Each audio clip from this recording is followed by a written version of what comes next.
Hello, I'm here today in Manchester during the lockdown in the company of Professor Helen Rees Leahy to talk about the impacts of COVID-19 on the cultural sector. Hello, Helen. You've talked in the past, Helen, about your disability in terms of accessibility to museums and galleries.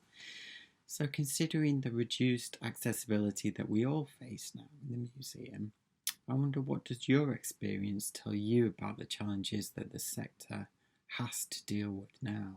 One of the many ironies, paradoxes of the coronavirus crisis in the UK, but I'm sure in many other countries as well, has been um, the normalization of living with constraints, with the sense that we are vulnerable, with uncertainty, um, all of which are very familiar to many people who have disability, be it a physical disability like mine, I've got progressive multiple sclerosis, or people with mental health disability, and so on.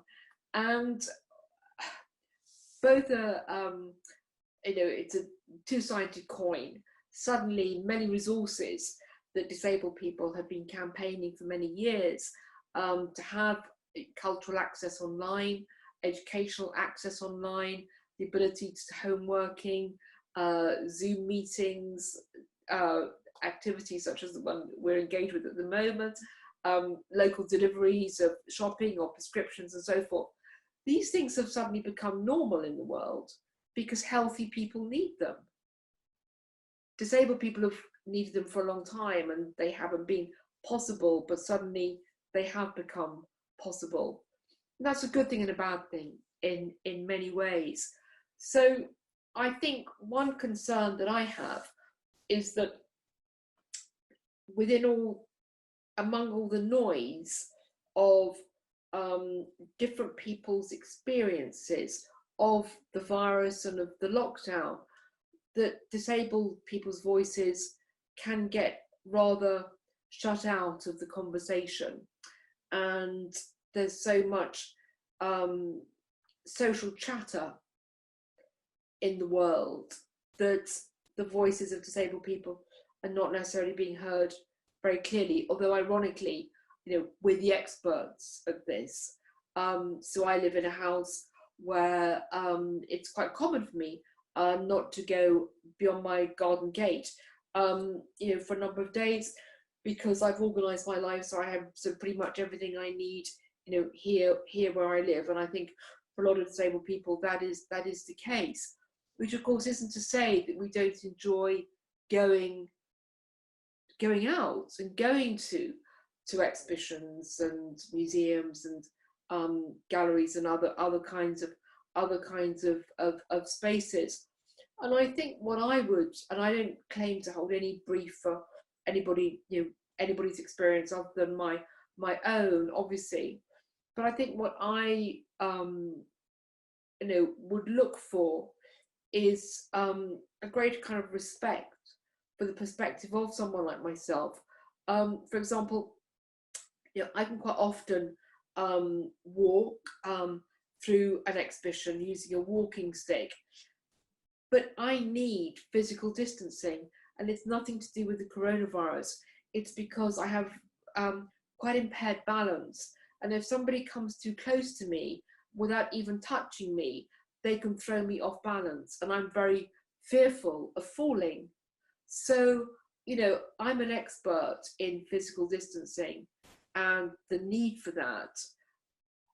It's not the kind of thing which is recognized in many social and cultural spaces.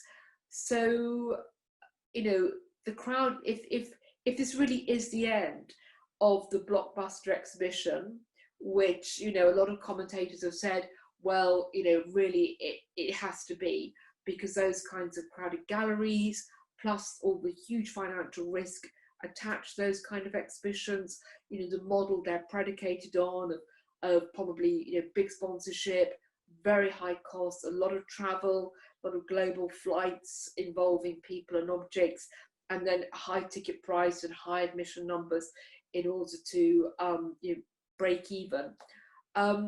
If we never had a big blockbuster exhibition again, I would not be sorry about that. So what comes in its place? And again, I think it's a question of clever curators, and there are many, many of them, you know, really stepping back, getting off that, you know, particular hamster wheel and thinking about different ways of telling stories about art, working with artists, creating interesting spaces for people to visit, but on a quieter, a sort of almost like a gentler um, level, perhaps not necessarily seeking big crowds, but thinking about quality of experience. And given that the entire population has learned something about disability through the experience of lockdown, you know, why not create spaces that actually are adapted for disabled people and ask able-bodied people to respond to them rather than the norm, which is the opposite, that spaces are created for and by able-bodied people, and disabled people have to find their own adaptations.